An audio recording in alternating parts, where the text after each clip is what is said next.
Captain Jake Morrison stood at the window of his ship and watched the biggest space station he had ever seen grow larger as they got closer.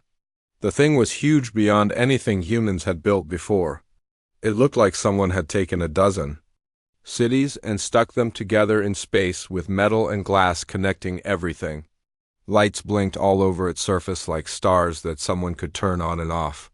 "First time seeing Omega-7 Station," said Dr. Lisa Parker as she walked up next to him. She was the science person on their team and knew more about alien life than almost anyone back on Earth. "The file said it was big, but this is something else." Jake nodded and kept looking out the window. 3 months ago, he had been just another ship captain moving cargo between Earth colonies. Then the aliens made contact and everything changed. Now he was leading humanity's first real meeting with something called the Galactic Council. The weight of representing his entire species made his stomach feel tight. "You nervous?" asked Commander Rick Hayes from behind them. Rick was there, military guy, and had been a soldier for 20 years. If anyone could keep them safe during this meeting, it would be him. "A little," Jake said. "Hard not to be when you're about to meet aliens who have been traveling between stars since before humans learned to make fire." Ambassador Kate Sullivan joined their group at the window. She was the one who would do most of the talking during their visit. The government had picked her because she was good at making deals and getting people to work together. "Remember what we practiced," she said. "We listen more than we talk. We ask questions. We don't make any promises without thinking about them first." Their ship docked with the station with a soft bump that Jake barely felt. The airlock systems connected and computer voices in both human English and something that sounded like music told them it was safe to cross over. Jake took a deep breath and led his team through the airlock. The first thing that hit him was how different everything looked. The walls were made of some kind of crystal that seemed to glow from inside. The ceiling was higher than it needed to be and curved in ways that made his eyes work harder to understand what he was seeing. Strange symbols floated in the air made of light that changed colors as they watched. "Welcome, human visitors."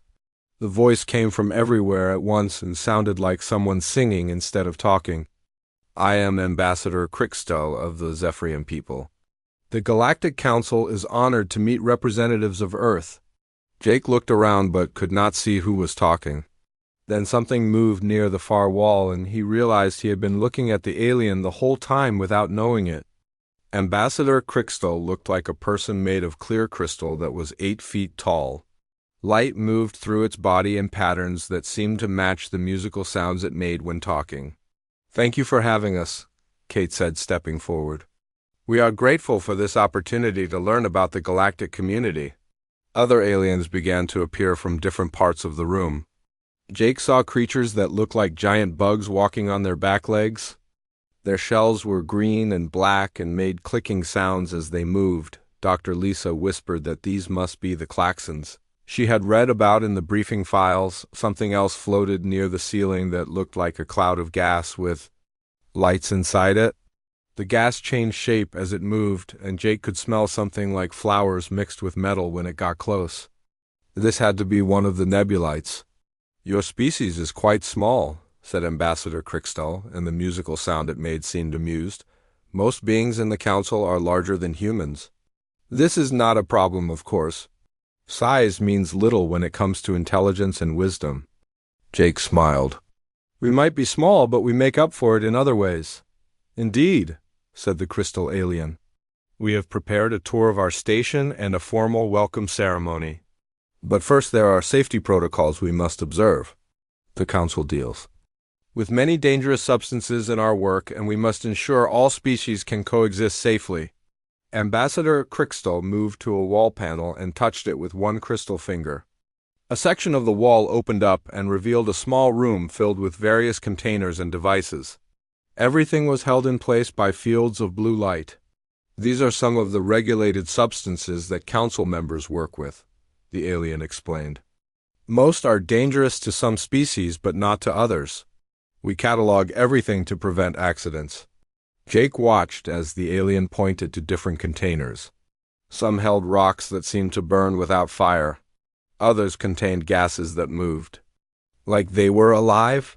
One section was filled with metal objects that changed shape as he looked at them. Then Ambassador Crystal moved to a specially marked area that was surrounded by extra energy fields and warning symbols. And these, it said with a tone that sounded both fearful and respectful, are the hydro weapons? Jake looked at the containers the alien was pointing to. They were small glass bottles filled with clear liquid. The liquid looked exactly like water. In fact, Jake was pretty sure it was water. But the way the alien talked about it made it sound like the most dangerous thing in the universe. Hydro weapons, asked Dr. Lisa. What exactly do they do? The crystal alien's body flashed with what looked like warning colors. They are among the most feared substances in the galaxy. The liquid dissolves most materials on contact. For organic beings like ourselves, it causes immediate cellular breakdown. Even brief exposure can be fatal. Commander Rick moved closer to get a better look. How do you handle something that dangerous? Very carefully, Ambassador Crystal replied. The containers are made from one of only 3 materials in the galaxy that can hold the substance safely. The energy fields provide additional protection. Even trained weapons specialists wear full protection suits when working with hydro weapons. Jake stared at the bottles of clear liquid.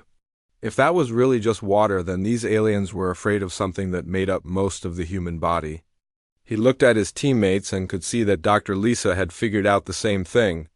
Her eyes were wide and she was trying not to smile. Fascinating, Kate said in her diplomat voice. We would love to learn more about galactic safety protocols during our visit. Of course, said Ambassador Crystal. Knowledge of dangerous substances is essential for all council members. Now let us continue with the tour. The formal ceremonies will begin in a few hours and there is much to show you. As they followed the crystal alien deeper into the station, Jake's mind was racing.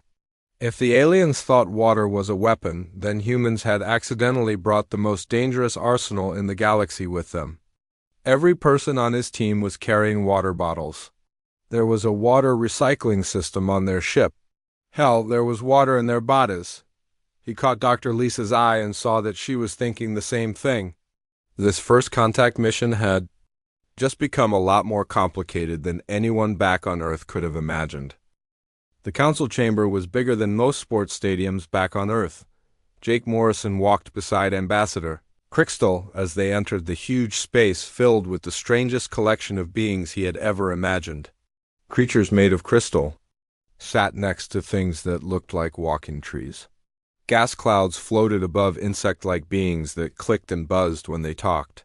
In the center of it all was a raised platform where the council leaders sat. The Galactic Council has governed peaceful relations between species for over 10,000 years, Ambassador Crystal explained as they walked toward their assigned seating area. Today marks a historic moment as we welcome the first representatives from Earth. Dr. Lisa Parker walked close behind Jake and whispered, I count at least 40 different species in here. The diversity is incredible.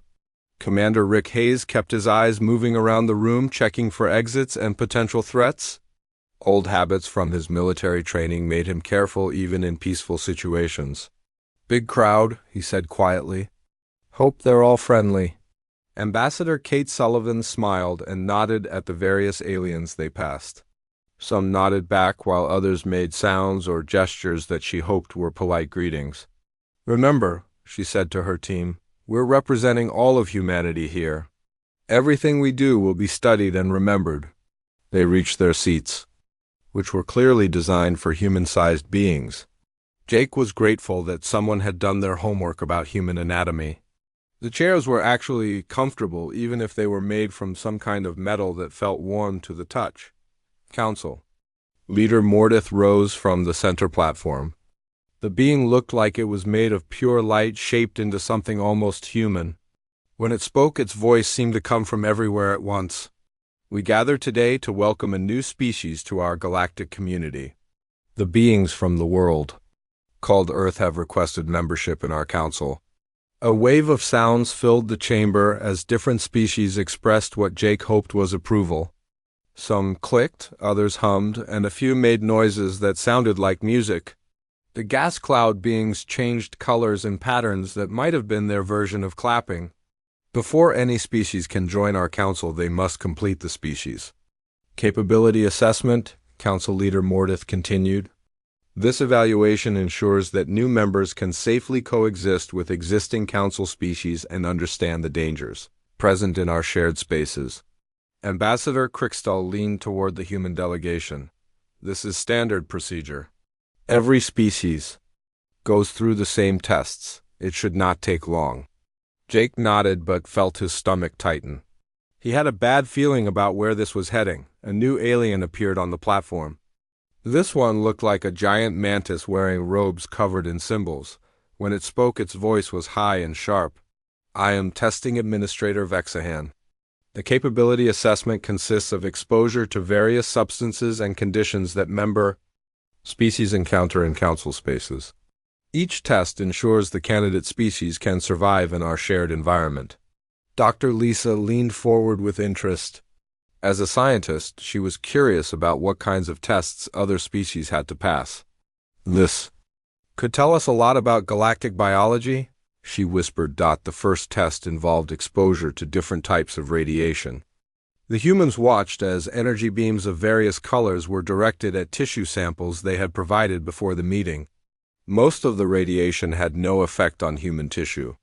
A few types caused minor damage, but nothing that would be dangerous. Excellent.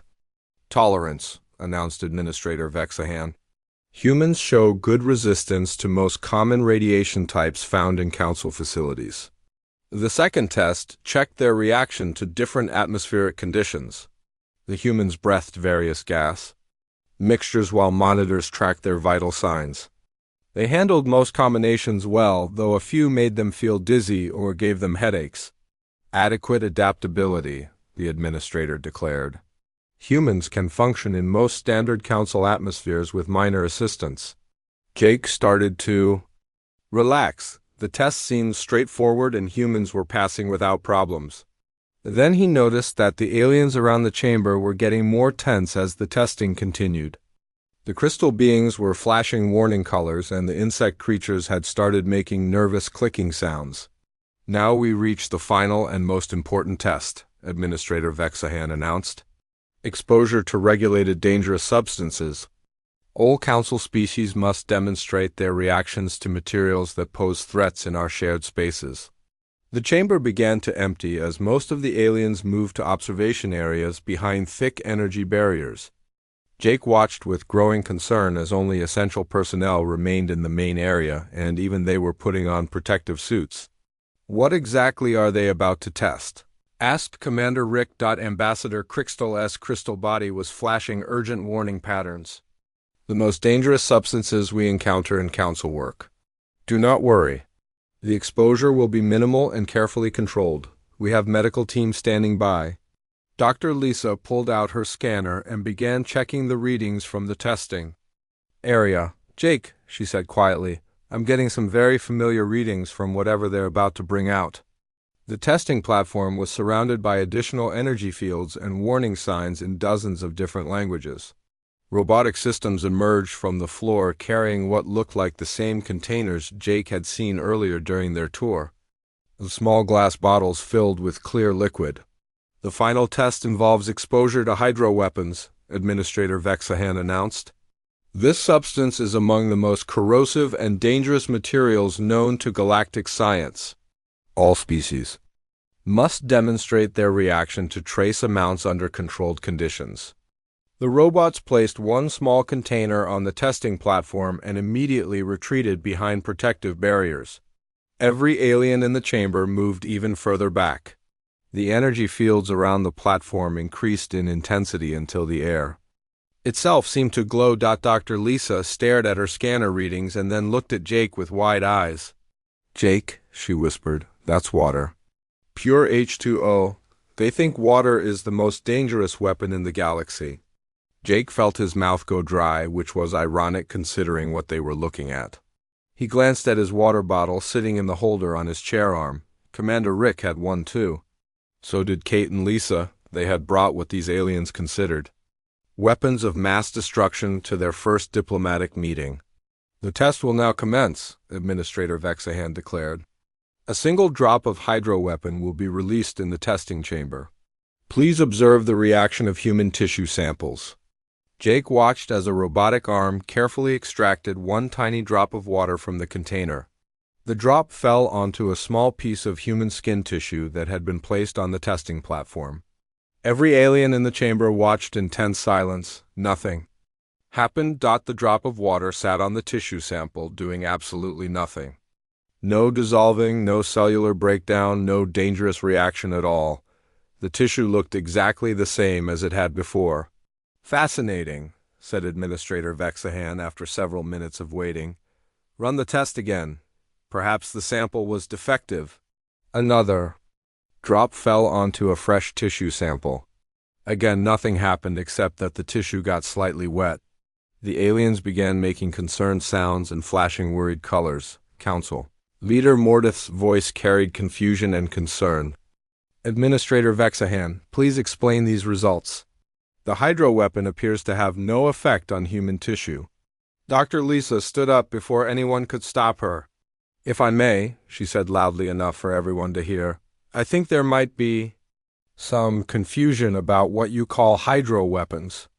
Every alien eye, sensor, and attention-gathering organ in the chamber focused on her. Jake felt like the temperature in the room had dropped 10 degrees.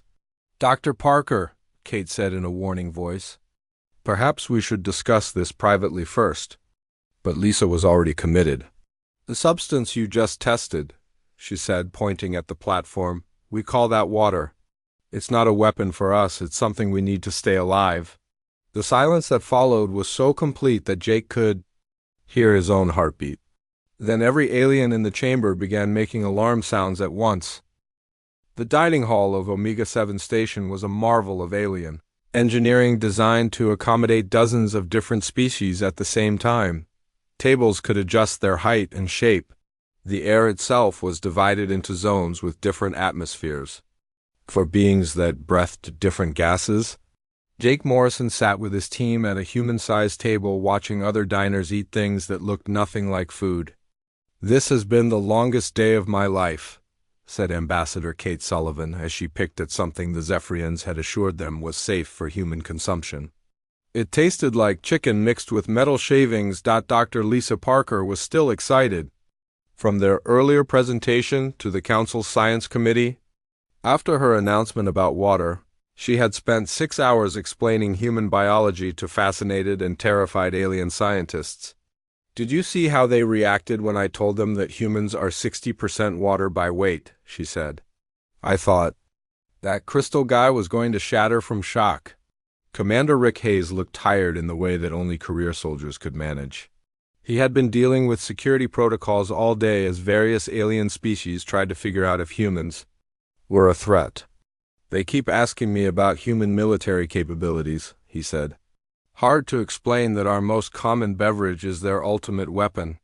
The dinner was supposed to be a casual meet and greet with representatives from different council species. Jake watched as a group of the insect-like klaxons shared a table with some plant creatures that communicated by changing the colors of their leaves.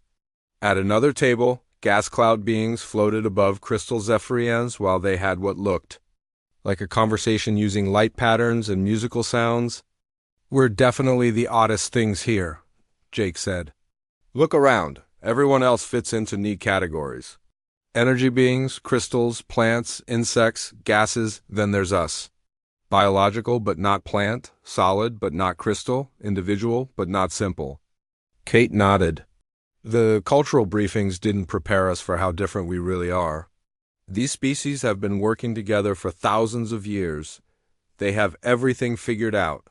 Then we show up and accidentally break their basic assumptions about biology and physics. A group of nebulite gas beings drifted over to their table.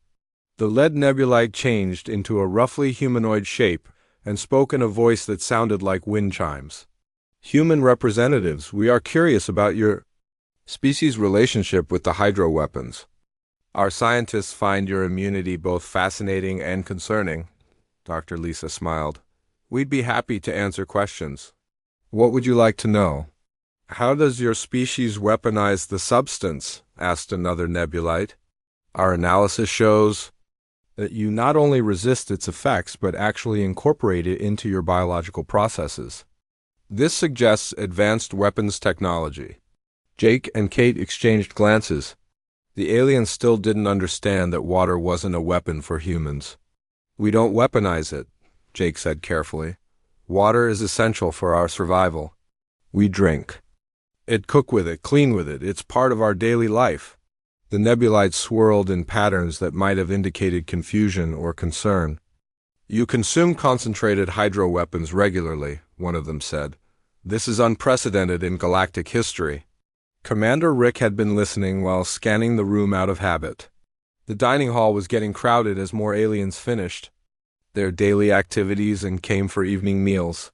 He noticed that many of them were staring at the human table with what he hoped was curiosity rather than hostility.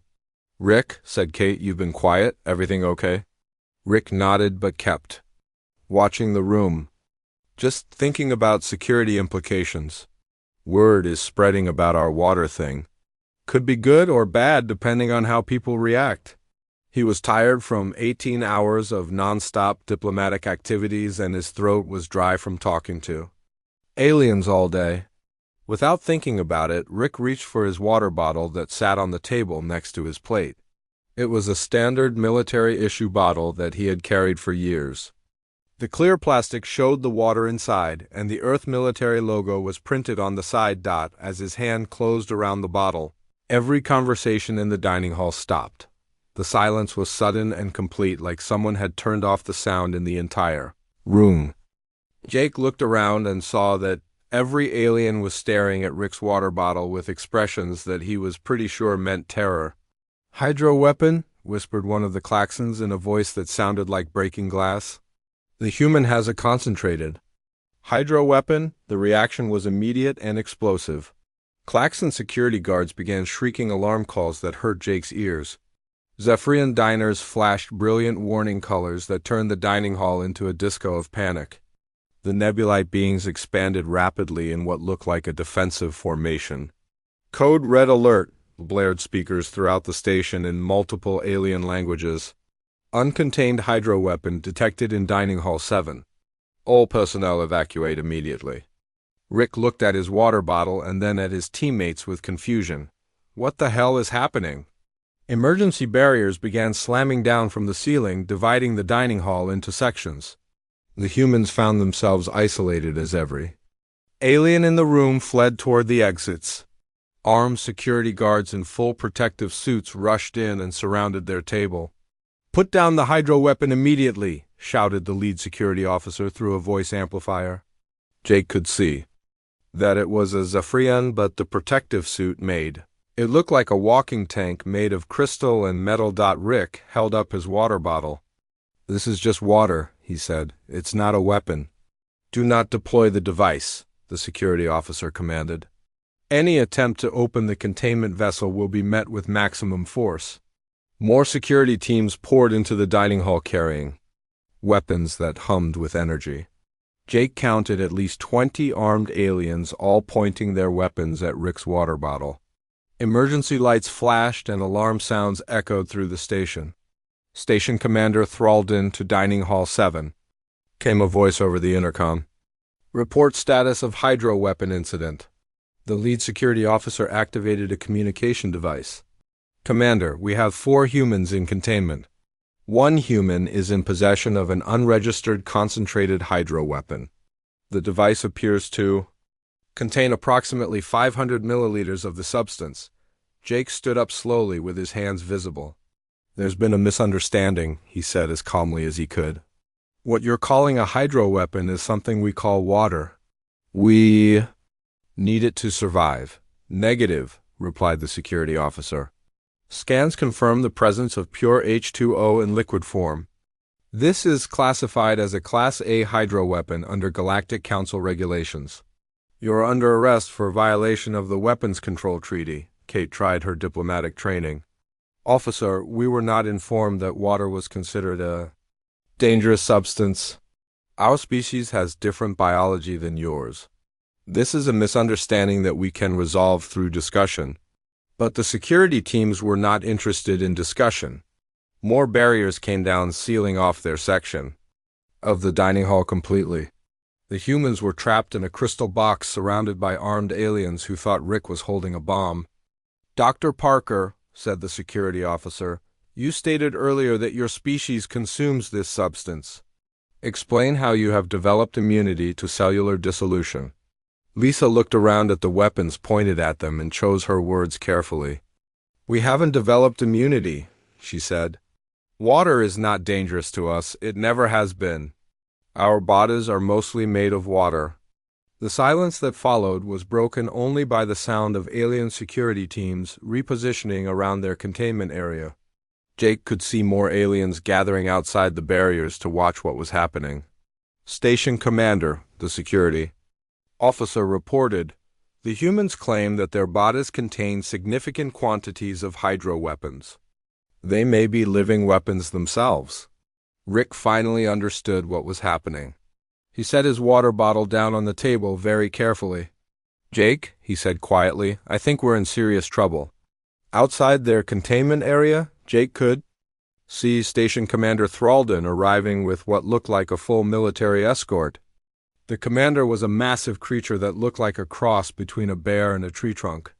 When it spoke, its voice shook the floor. "Secure the area," it commanded. "Contact the Galactic Council Emergency Committee. We may have a weapons proliferation crisis on our hands." Jake looked at his teammates trapped in their crystal prison surrounded by aliens who thought they were walking bombs. Their first contact mission had just turned into an intergalactic incident over a bottle of water. The detention cell was made of the same crystal material as everything else on the station, but it felt different when you were locked inside it. Jake Morrison sat on one of the 4 beds that had been provided and watched energy barriers hum. Outside the transparent walls, every few minutes an alien guard would walk by and stare at them like they were looking at the most dangerous criminals in the galaxy. "How long have we been here?" asked Dr. Lisa Parker from her bed across the small room. Commander Rick Hayes checked his watch.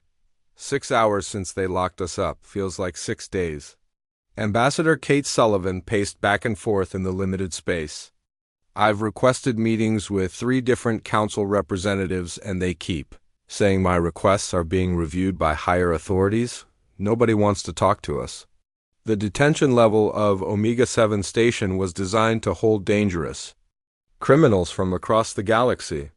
The humans had been placed in a high-security section normally reserved for weapons traffickers and terrorists.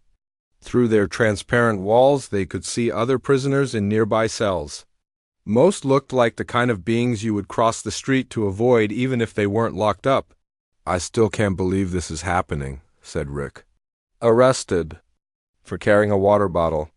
My drill sergeant back on Earth would laugh his ass off if he could see this." Jake stood up and walked to the energy barrier that served as their cell door. A control panel outside. The barrier showed readings that he assumed were monitoring their vital signs and the air quality in their cell. "The readings keep changing every time one of us moves," he said. "I think they're trying to figure out if we're actually dangerous." Dr. Lisa pulled out her personal scanner, which the guards had somehow missed during their search. "I've been monitoring the station's internal communications," she said quietly. "The aliens are having heated debates about what to do with us. Some species want us expelled from council space immediately. Others are calling for more extreme measures."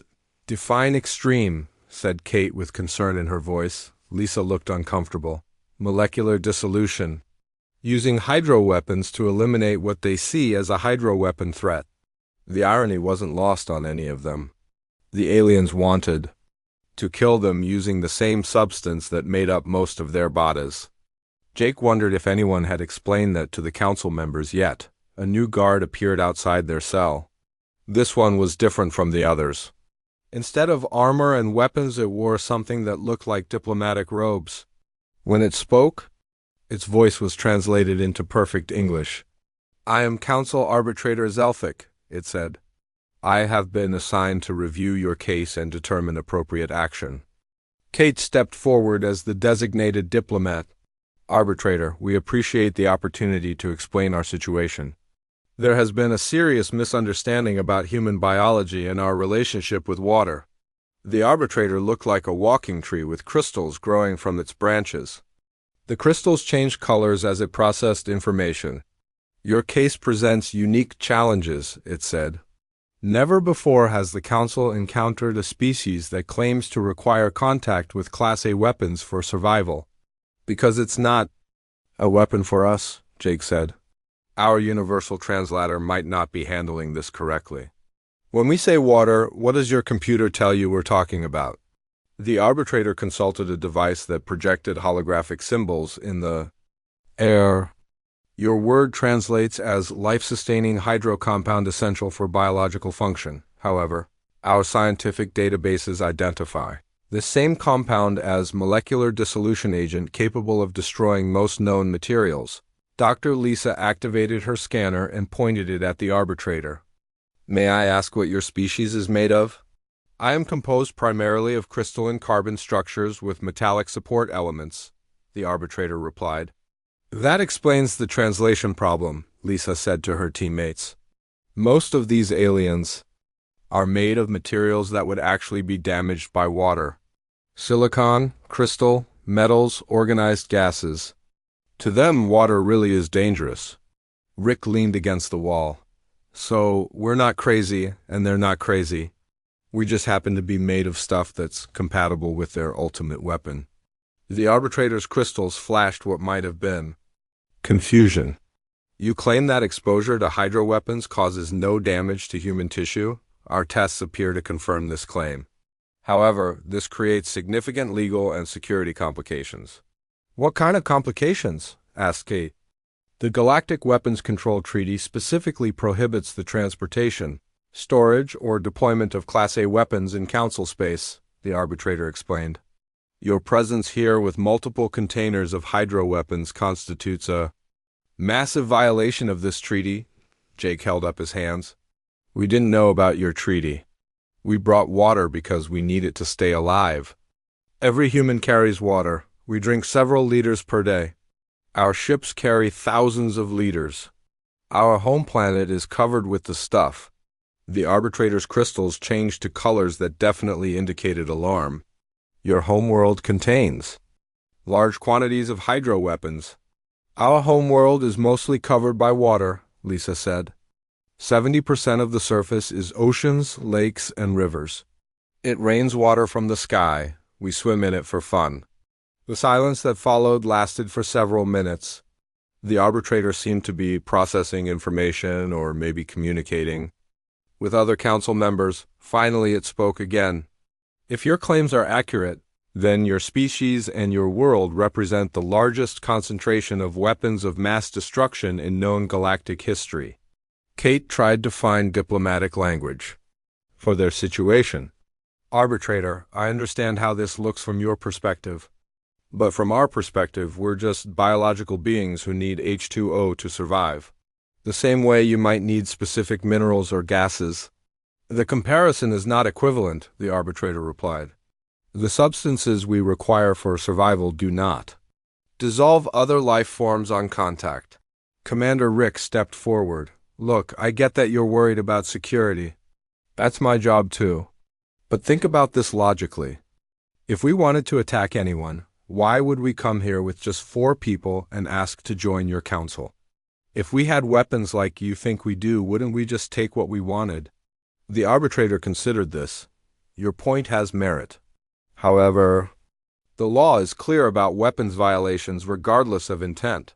What's the punishment? Asked Jake, though he wasn't sure he wanted to know the answer. For Class A weapons violations, the standard sentence is molecular dissolution, the arbitrator said. Ironically, this would be carried out using the same hydroweapons you are accused of smuggling. Lisa laughed despite their serious situation. You want to kill us with water because we brought water. The council recognizes the unusual nature of your case, the arbitrator continued. Some members have proposed alternative solutions. Immediate deportation from council space with a permanent ban on return. Others suggest isolation of your species until we can determine if coexistence is possible. Kate felt her diplomatic instincts kicking in. Arbitrator, what if we could demonstrate that we're not a threat? Would the council consider allowing us to explain our biology and our intentions? The arbitrator's crystals shifted through several color patterns. Such a demonstration would be extremely dangerous. Any deployment of hydro weapons in a populated area would be considered an act of war. What if it wasn't in a populated area? Jake asked. What if we could show the council? That water isn't dangerous when humans use it. The risks would be enormous, the arbitrator said. If your demonstration failed, if the hydro weapons caused damage or casualties, the consequences would be severe for both your species and the council members who approve such a test. Rick looked at his teammates. It's better than molecular dissolution. The arbitrator was quiet for a long time. Outside their cell, other guards continued their patrols, and the normal sounds of a space station continued. Finally, it spoke again. I will present your request to the emergency council session. However, I must warn you that many council members are already convinced that your species represents an unacceptable threat. The vote to approve a demonstration may not succeed.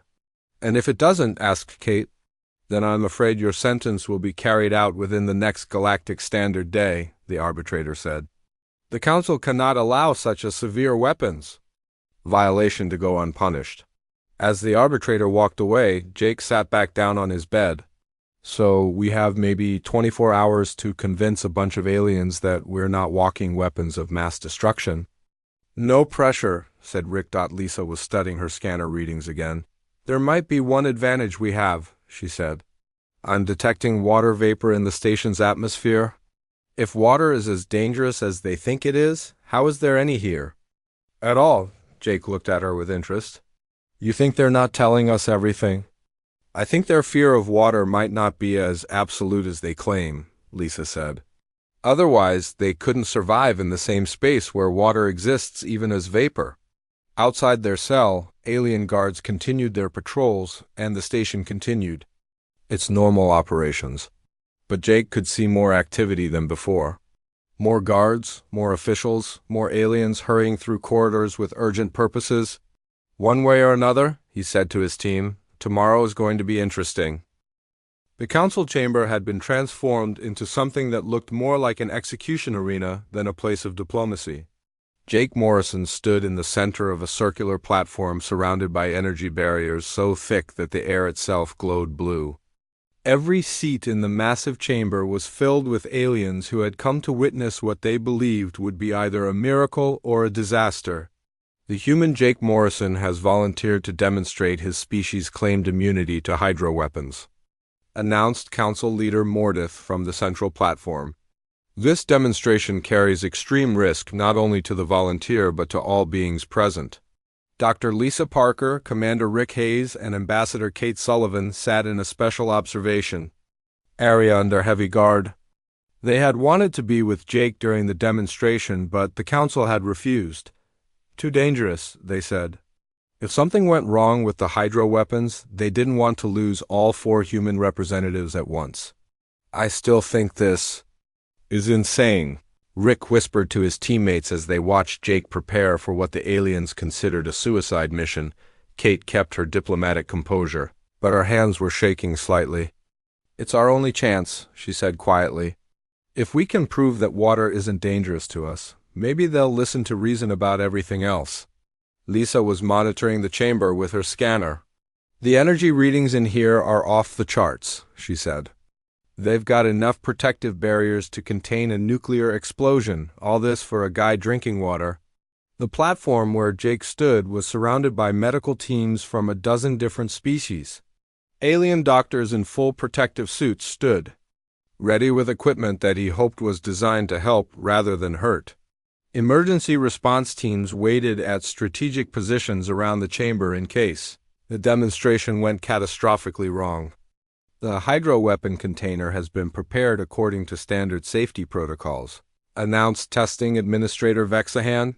The substance will be delivered to the human volunteer using remote handling systems to minimize risk to station personnel. Jake looked up at the observation galleries filled with aliens from across the galaxy. Representatives from hundreds of worlds had come to witness this moment.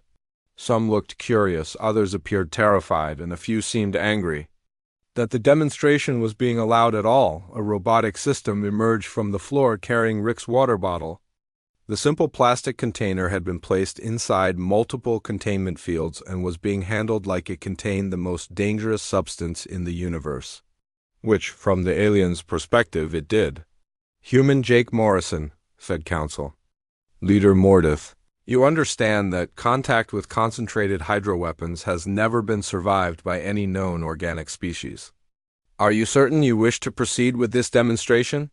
Jake looked at his teammates in the observation area. Lisa gave him a thumbs up. Rick nodded encouragement. Kate smiled in a way that he hoped looked more confident than she felt. "I understand the risks as you see them," Jake said loudly enough for everyone in the chamber to hear. "But what you call a hydro weapon, we call water. I've been drinking it my entire life, every human has." The robot arm extended the water bottle toward Jake, but stopped several feet away. Additional energy barriers appeared between the bottle and the observation areas. Emergency klaxons began sounding throughout the station as final safety protocols activated. "All non-essential personnel have been evacuated from this section of the station," reported Station Commander Thralden. "Medical teams are standing by. Emergency containment systems are active." Jake reached for the water bottle, and immediately every alien in the chamber reacted with sounds of fear and alarm. The klaxons made shrieking noises that hurt his ears. The Zephyrians flashed brilliant warning colors that turned the chamber into a light show. The gas cloud nebulites expanded rapidly in what he now knew was their panic response. His hand closed around the familiar plastic bottle, and he held it up for everyone to see.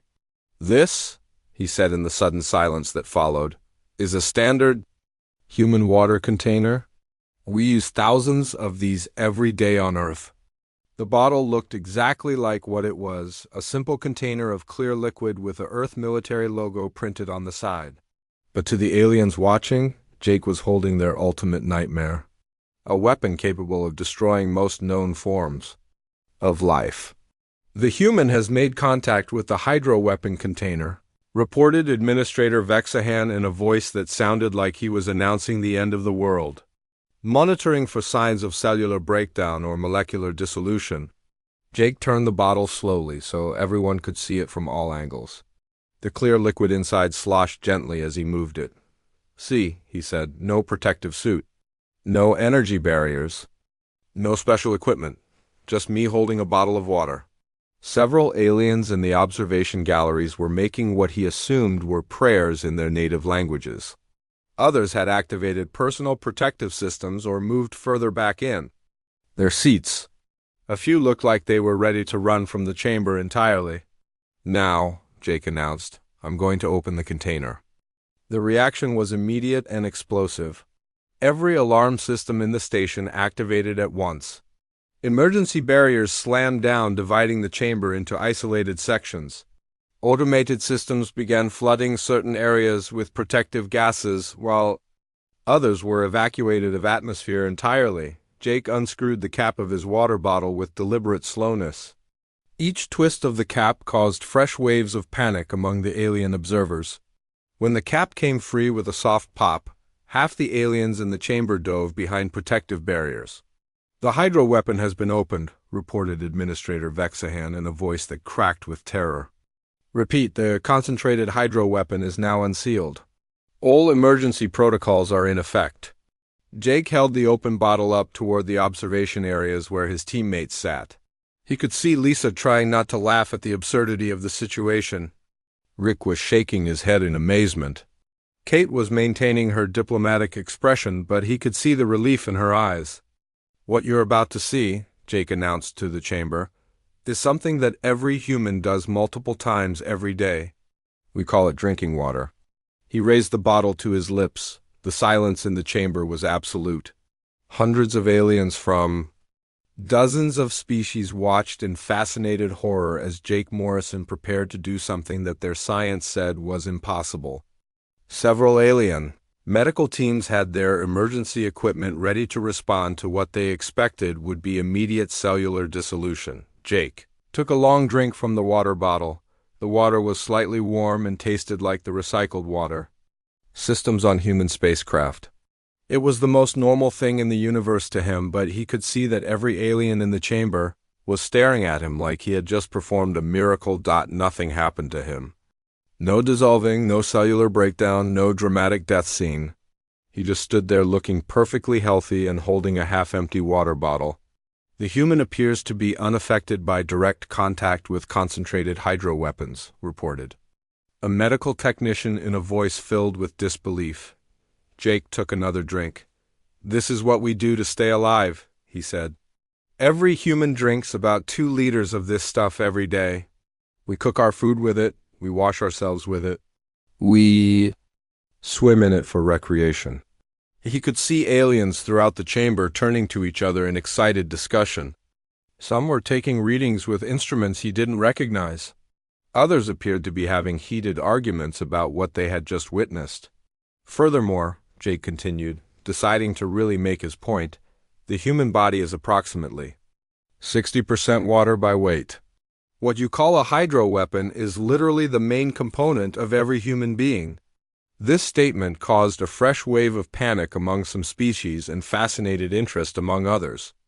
Jake could see that the scientific implications were starting to sink in for the alien observers. "If you want proof," he said, and pulled out a small knife from his belt, "human blood contains water. Human sweat contains water. Human tears contain water. We are walking, talking containers of what you consider the most dangerous substance in the galaxy."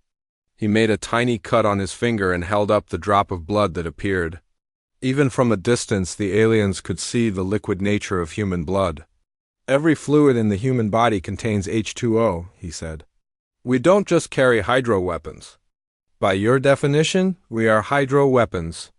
Council Leader Mordeth finally found its voice. "This is unprecedented in galactic history. A species that not only survives contact with Class A weapons, but requires them for biological function." Jake smiled and took another drink from his water bottle. "From our perspective, you're all afraid of something as basic as air or sunlight. Water is so normal to us that we never thought to mention it in our first contact protocols." The energy barriers around the platform began to lower as alien technicians confirmed that there was no immediate danger. Emergency systems slowly returned to normal status.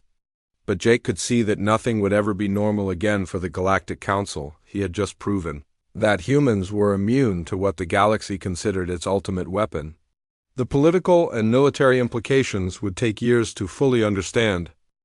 6 months after Jake Morrison drank water in front of the terrified Galactic Council, the universe was a very different place. He stood in his new office aboard humanity's first permanent embassy station and watched alien ships maintaining what they still considered a safe distance from any human facility. Even now, most species preferred to keep several thousand kilometers between themselves and anything containing humans or their hydro weapons. Dr. Lisa Parker had become the most famous xenobiologist in galactic history. Her research papers on human biology were required reading at universities across hundreds of worlds. She spent most of her time now giving lectures to alien scientists who still couldn't quite believe that a species could be made, mostly of what they considered liquid death. "The latest request came in this morning," Lisa said as she walked into Jake's office carrying a data pad. "The Altarian Military Academy wants me to give a presentation on human physiology. Apparently their war college is completely rewriting their textbooks on biological warfare." Jake poured himself a glass of water from the dispenser on his desk. The simple action still made most aliens nervous, even though they had seen it thousands of times by now. "What did you tell them?" "Same thing I tell everyone," Lisa replied. "We're not walking weapons. We're just a species that happens to be compatible with a substance that's dangerous to most other life forms.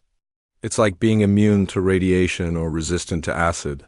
Commander Rick Hayes entered the office carrying his ever-present water bottle. His new job as human military liaison kept him busy explaining to alien generals that humans weren't planning to weaponize their biology. The Corvan Defense Fleet just sent another proposal, he said. They want to hire human mercenaries for something called hydro warfare operations. Let me guess, said Jake. They want us to spray water at their enemies, Rick nodded. Pretty much. They're offering ridiculous amounts of money for humans to operate what they call hydro artillery systems. Basically super soakers loaded with tap water. Ambassador Kate Sullivan joined them from her morning briefing with the Galactic Council's new Human Relations Committee. The committee had been formed specifically to deal with the political complications of having a species that was immune to Class A weapons. The Council is still divided on how to handle us, she reported. Half the species want us banned from certain sectors because we're too dangerous. The other half want exclusive defense contracts because we're immune to hydro weapon attacks. Jake walked to his office window and looked out at the newest addition to their embassy station. A massive water processing facility had been built to supply the growing human population in Council space. To most aliens, it looked like a weapons manufacturing plant. The irony is getting worse instead of better, he said. The more normal we act around water, the more terrified they become. Lisa checked her datapad. Speaking of irony, human entrepreneurs back on Earth are making fortunes selling bottled water to alien militaries. They're marketing it as premium-grade hydro weapons with human safety certificates. How much are they charging? Asked Rick with interest. About 1,000 credits per liter, Lisa said. The aliens don't know that they're basically buying overpriced. Tap water, Kate shook her head. The economic implications alone are staggering. We've accidentally cornered the market on the galaxy's most feared military asset just by existing. A communication alert sounded and the office's holographic display activated. Council leader Mordith appeared as a shimmering figure of light. Human representatives, it said. The Council has reached a decision regarding your species' status in galactic affairs. Jake set down his water glass and activated the recording systems. We're ready to hear the Council's decision.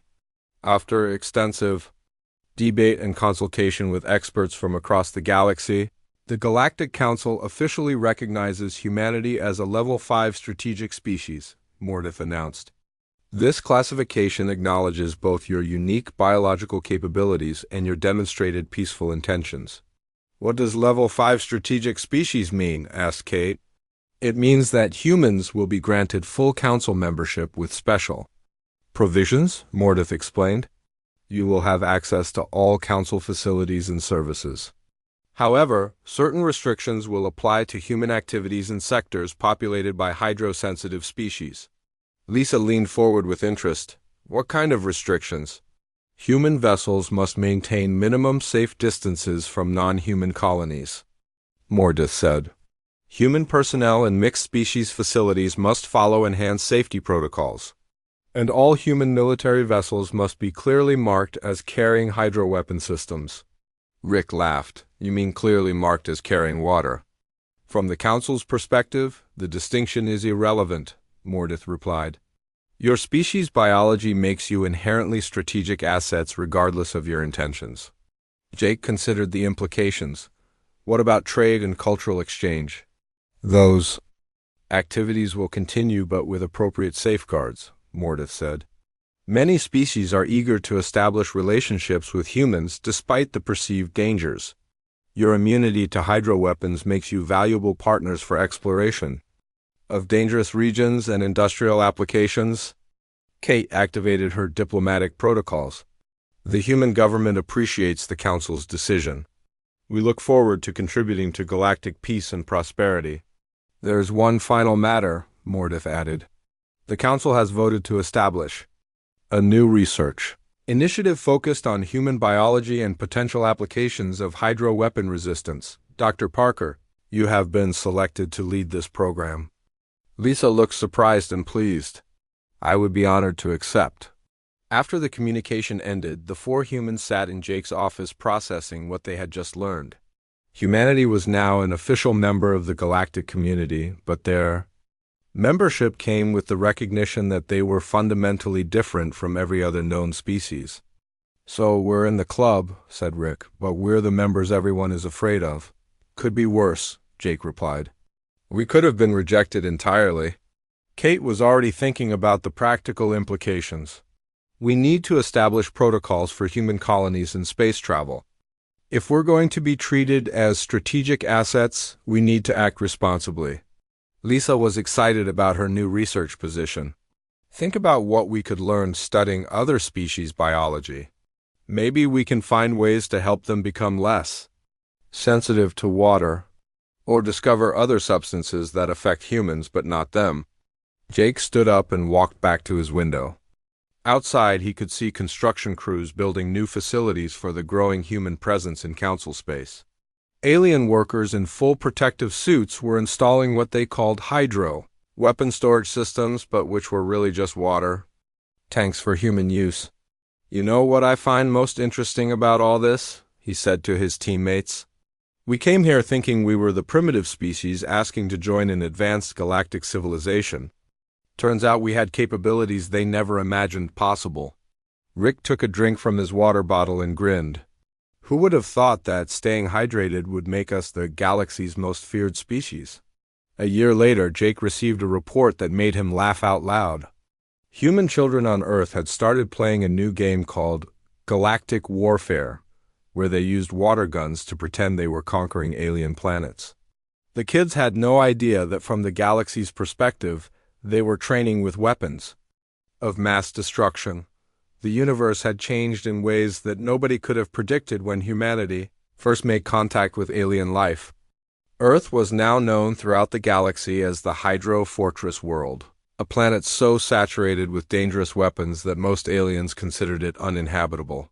Human space was marked on galactic navigation charts with warnings about hydro weapon contamination, but humans had adapted to their new role as the galaxy's accidental warriors. They had turned their biological quirk into diplomatic leverage and economic opportunity. Water parks on human worlds were advertised to aliens as military training facilities.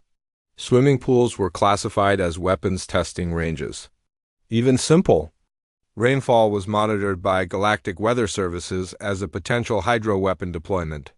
Jake picked up his water glass and took a sip while looking out at the alien ships, maintaining their careful distance from human space, the clear liquid that terrified most of the galaxy tasted exactly the same as it always had. Just water. The most normal thing in the universe to a human and the most frightening substance imaginable to almost everyone else. He raised his glass in a toast to the most successful accidental intimidation campaign in galactic history. Humanity had become a major power in the galaxy not through conquest or advanced technology, but because they drank what everyone else considered liquid death. The irony was perfect and would probably never stop being funny.